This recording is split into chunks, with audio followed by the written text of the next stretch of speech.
Hi guys, what's going on? It's the Digital Tutor here with another step-by-step tutorial. And in today's video, I'm just going to show you how to find and save YouTube ads on any YouTube video. If you find this helpful today, please leave a like and drop a comment below. And if you are new to the channel, don't forget to hit that subscribe button for more step-by-step tutorials, how-tos and tips and tricks for everything tech and digital related. So to do this, what I'm going to do is come across to youtube.com. And there's actually two ways to do this. So the first way is I've got my video ready and I've got it paused at the moment on the advert. So what you can do is actually right click, and if you come down to the bottom where it says Stats for Nerds, give that a click.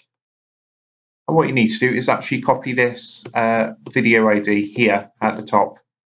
This way is quite tricky because it's not actually going to let you sort of highlight and copy and paste. A lot of people think the video ID is this one in the address bar up here.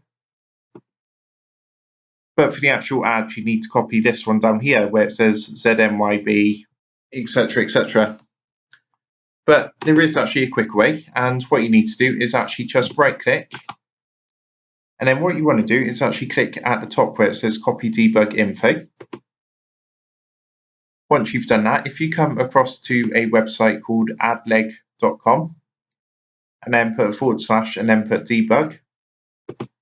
What you want to do is actually paste that into this box. So you basically right click, click copy debug info, and then come across and paste it into here. And you'll see what's going to happen. That's generated a link, video ad link. So all this is done, it's basically copied all that code, including the code we need to play the ad. And it's created the link. So if I now click this link, it's going to actually load that video and the advert. As a marketing man, and you can see that's the exact same advert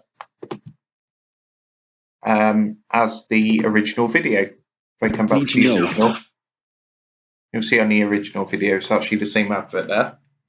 But yeah, that's how you do it. That's the quickest, best way to do it. If you found that helpful today, please leave a like and drop a comment below. Don't forget to subscribe to the channel. And if you do want to help support the Digital Tutor channel, there is a link in the video description down below. If you go and give that a click, you'll be able to buy the team here a cup of coffee. Thanks for watching, and I'll see you in the next one.